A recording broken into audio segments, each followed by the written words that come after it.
The film begins with some tough guys holding a guy in a fancy suit called Nobleman hostage in an empty building. But suddenly, one of those tough guys called someone to report, and while they were doing that, Nobleman managed to escape and even beat up the tough guys. Then, not long after, the guy who hired those tough guys showed up at the warehouse with his buddies. He was super surprised to find out that his buddies were all dead. Suddenly, the warehouse door shut tight, and they all freaked out, shooting their guns all over the place. But sneaky Nobleman took care of the leader's buddies real quick. He aimed his gun at the leader, smiled, and casually asked how he was doing. And bam! He shot the leader without any hesitation and even used a screwdriver to finish him off, all brutal-like. Now, let's switch to a shady boxing place in Manila City, Philippines. There's this young dude named Marco Han who's got both Korean and Filipino roots. He's in a boxing match, and after a tough fight, he wins. Afterward, he heads to the bathroom to clean up his wounds from the punches he took. Then he gets paid for his big win. Marco is a young guy who makes his money by doing these secret boxing matches every week. He does that because he needs the cash to take care of himself and pay for his really sick mom's surgery. After a while, Marco crossed paths with Kim Son-seng, who was an older guy running an orphanage for kids with Korean-Filipino backgrounds, known as Kopino. This orphanage was struggling to stay open because Son-seng couldn't afford the rent for the building. So, Marco went to Son-seng's office to talk. At that time, Marco was searching for his Korean dad. He hoped his dad could pitch in for his mom's medical bills. He asked Son-seng about his dad. Marco even gave some money before leaving, hoping Son-seng could help find info about his dad. Now, besides being a boxer, Marco liked to bet on soccer games to make quick cash. The problem was, he mostly lost and ended up owing money. But one day, things turned around, and he actually won. Mike, another guy, saw this and was impressed. Then he had a job offer to help him watch over a store he planned to rob that night. And if Marco agreed, he'd get a cut of 10% from the loot. Later in the evening, Marco got ready for the robbery he'd agreed to help Mike with. They teamed up and got all set. His job was to mess with the security by cutting off the electricity. And guess what? Mike handed Marco a gun and some keys to the place. Soon after, Marco headed to the back of the building, planning to turn off the power. But whoops, he struggled to open the door. Then, out of nowhere, a bunch of guys appeared and surrounded him. At that moment, Marco felt trapped, so he pointed the gun that Mike had given him. But turns out, the gun was empty. Realizing this, Marco chose to bolt and run instead. Meanwhile, Mike knew Marco was in a pickle, so he just left. Marco was pretty frustrated and upset, and suddenly he got hit by a car driven by a woman named Yoonju. There she quickly stopped her car, walked over to Marco, and said sorry. She even offered to take him to the hospital. Shortly after, Marco was at the hospital, getting treatment, and even had his blood checked. When he was all set to leave the hospital, guess where he bumped into Yoonju again? There, she finally introduced herself and even handed him some money. At that time, Marco surprised Yoonju because he spoke Korean really well, even though he grew up in the Philippines. But when she asked about his background as a Kopino, Marco decided not to say much and left right away. Then, on a different day, Son-seng had some news for Marco. He found some clues about Marco's dad and told him that someone sent by his dad would soon come to take him to Korea. There, Son-seng gave Marco a card with contact details and asked him to let him know when he got to Korea. A little while back, a fancy car rolled into the not-so-fancy neighborhood where Marco lived. Out stepped a guy named Kang Woon-sok, who told Marco he was a lawyer sent by Marco's dad, Mr. Han. This Woon-sok claimed Marco's dad was sick and wanted Marco to come to Korea. He said they'd arranged someone to take care of Marco's mom while they were gone, and all the flight stuff was ready. At first, Marco wasn't sure about the whole thing, but when he heard his dad was really sick, he changed his mind. He decided to head to Korea to make some money for his mom's treatment.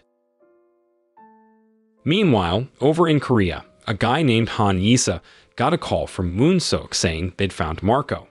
Right away, Yisa told his lawyer to take Marco to his place once they reached Korea.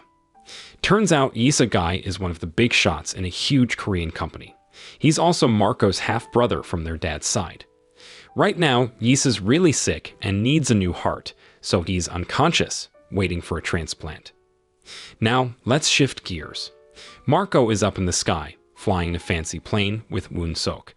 But there's this guy called Nobleman on the plane too, and he's keeping an eye on Marco without Marco knowing. When nighttime rolled in and all the passengers snoozed off, Marco was still up, watching a movie in his seat. Out of nowhere, Nobleman strolled up, all smiles, and said hi. At that time, Marco was totally caught off guard. The guy acted like they were buddies, even dishing out advice to Marco, so he wouldn't mention being a Kopino in Korea. But Nobleman's odd behavior left Marco wondering if he was a bit bonkers. Thankfully, a flight attendant swooped in, asked Nobleman to sit down, and brought things back to normal. When Marco and his crew landed in Korea, little did they know that Yoonju and Han Gae-young, Yissa's half-sister, were keeping tabs on them. And guess what? Yoonju was on the phone, saying she'd wiped out all the tracks in Manila. Meanwhile, in the Philippines, the lady who was looking after Marco's mom was found dead, and Marco's mom got taken away by someone. On the flip side, Mike met a pretty grim end in his car. Now let's catch up with Yoonju and Gae-young. They were having a chat. Turns out, Yoonju was actually a professional hitwoman hired by Gae-young. Her job was to make sure Marco doesn't show up at the Han family's place. At the same time, Marco was on his way to Yissa's home. Meanwhile, Nobleman seemed ready to join the gang. On the other hand, outside the Han family's residence, Yissa was gathering his crew.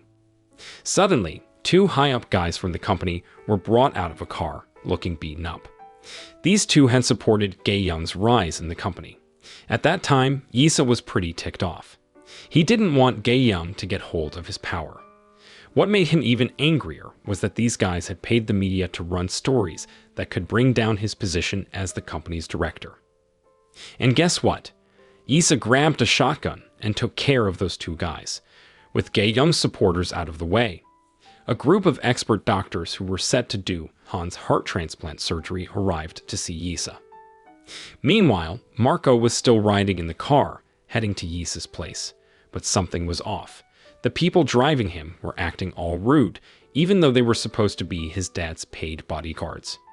At that moment, Marco got suspicious, and just when he was trying to figure this out, Nobleman shows up, driving his own car and messing with Marco's driver. Marco was left wondering why this guy was following him around. Suddenly, things took a bad turn when the driver got super mad at Nobleman's antics. Soon after, Nobleman shot one of the guards in Marco's car, which caused a crash and sent them into the woods. Miraculously, Marco survived. When he woke up, there was Nobleman again, shooting the guards from the Han family. Nobleman acted all casual, said hi, and claimed Marco had come to Korea to meet his end. However, seeing the weird smile on Nobleman's face freaked Marco out big time. So, Marco tried to run away from this strange guy. He dashed onto the highway, but Nobleman hopped back into his car and started chasing Marco. Meanwhile, out of the blue, Yissa got a call from some unknown number. The caller demanded a $10 million ransom because Marco was supposedly kidnapped. After hearing that, Yissa slammed the phone down, then got real mad and ordered his men to find Marco ASAP. On the other hand, Marco, who was totally tired from running to escape Nobleman, decided to do something daring. Suddenly, he jumped off a bridge, barely missing getting hit by a truck. And turns out Nobleman was still on his tail, but he seemed super chill. He jumped too, chasing Marco into a tunnel. But then he suddenly stopped, worried that rain might mess up his shoes. He even started coughing. So, Nobleman gave up and went back to his parked car. Meanwhile, Yissa's gang found the spot where the car with Han family's guards crashed. All the guards were dead, but no sign of Marco. Inside the room where Marco's dad was being treated, Yissa was feeling uneasy because Marco had vanished. It didn't help that the specialist doctors told him they were all set for the heart transplant surgery. At the same time, Marco reached a neighborhood and quickly looked for a payphone to call Woon-sok. But guess what? Yoonju picked up the call instead. With a grin, she changed her route to meet Marco. And guess who else Marco called? Sonseng. He started telling his story, but before he could finish, he spotted Nobleman's car heading his way. So, Marco took off, running into a narrow alley and trapping Nobleman's car. Soon after, Nobleman, all annoyed, hopped out of his car to keep chasing Marco. He finally cornered Marco and had his gun aimed. There, Marco gave a shot, fighting back and making a run for it. But then, guess who showed up? Yunju to the rescue. Seeing that, Nobleman hurried back to his car, determined to get it out of the alley. He was real mad because his brand new car got messed up. In the car, Marco asked Yunju why that mystery dude was after her. And guess what? He realized she was the same girl he bumped into back in Manila. However, Yunju brushed it off, telling him not to worry about it. But then, out of nowhere, Yisa spotted Yunju driving with Marco. Then, he ordered his gang to chase them. At that time, he even called Yunju, knowing she worked for Daeyoung, who wanted to stop Marco. But he didn't know she was an assassin. Then, Yunju dared him to catch her too. Shortly after, Yunju finished her call and hit the gas, trying to trick Yisa and his crew. She managed to throw them off by speeding away. Even Nobleman, who was chasing her too, saw his chance. He revved up and caught up to her car, but Yunju casually warned him about a truck in his lane. Quick on his feet, Nobleman swerved just in time, avoiding a crash. But because of that, he lost track of Yunju, and Yisa's group couldn't find her car either. She'd slipped into the woods. Soon after, Yunju pulled over and filled Marco in on the story. Turns out his dad owns a big Korean company and is super sick because of a bad heart. And Yisa, Marco's older half-brother, needs Marco's heart to save their unconscious dad. At that time, Yisa wants to change their dad's will because he doesn't want everything going to Daeyoung, their half-sister. To mess with Yisa's plan, Daeyoung hired Yunju to kill Marco. Hearing all this left Marco pretty shocked, especially with Yunju pointing a gun at him. Then, just as Yunju was about to shoot, Nobleman swooped in and crashed into her car. Unfortunately, she missed her shot, and Marco took this chance to dash away. However, Yunju didn't give up though. She aimed at Marco as he sprinted into the woods. And guess what? She even tried to take down Nobleman, who quickly hid behind his car, readying his own weapon. Using his skills, Nobleman outsmarted Yunju, got her into his car, and cornered her. He finally took her out in the forest. Meanwhile, Marco kept on running, even though he got hit in the leg by Yunju's shot earlier. He eventually reached the roadside and bumped into Yisa's group. He didn't have much choice, so he tagged along with his older stepbrother to the Han family's place. Soon after, they arrived at this fancy house, and Yisa dragged Marco inside, showing off his victory to Daeyoung. Speaking of Daeyoung, she was super ticked that her plan flopped. She got all mad and cursed at Yisa. And guess what? She even called Marco an illegitimate child. Not long after that showdown, Daeyoung slipped into a room, getting ready to mess up Yisa's plans. On the other hand, Nobleman had made it to the fancy Han family mansion. He was hanging out, checking the place from a distance. And guess what? Marco's mom was safe and sound, thanks to Sonseng's help in Manila. Now let's catch up with Yisa. He brought Marco to see Han. Not long after, Yisa ordered his crew and those doctor experts to start a heart transplant ASAP. At that time, Marco tried to fight back, but no luck. Yisa caught him and gave him some medicine to knock him out. Soon after, they wheeled Marco into the operating room. And there, Yisa watched the whole thing on a camera, telling his guys to make sure no one messed up the surgery. But hold up, Marco suddenly woke up from the anesthesia and freaked out the doctors. Just when one of them was about to give him more, guess who showed up? Nobleman. He had sneaked in, dressed like a doctor, and took down a few others. Then he gave Marco a grin and woke him up. Nobleman told Marco to skedaddle, and that's exactly what they did. On the other hand, Yisa and his gang got wind of the attack in the operating room and hurried there. Around the same time, Marco let out some tears and wondered if Han was really his dad. He couldn't believe a real dad would want his son's heart like that. Then Nobleman told Marco to split, but guess what? They were trapped.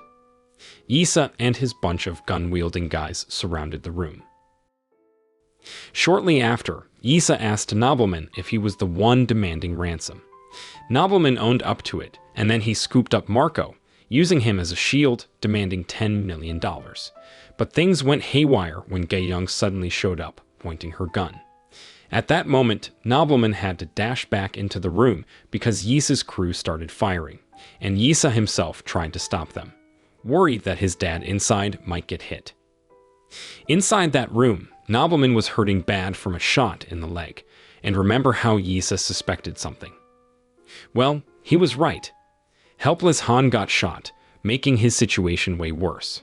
Nobleman saw his chance, using Marco and Han as leverage, pressuring Yisa to cough up the cash he wanted.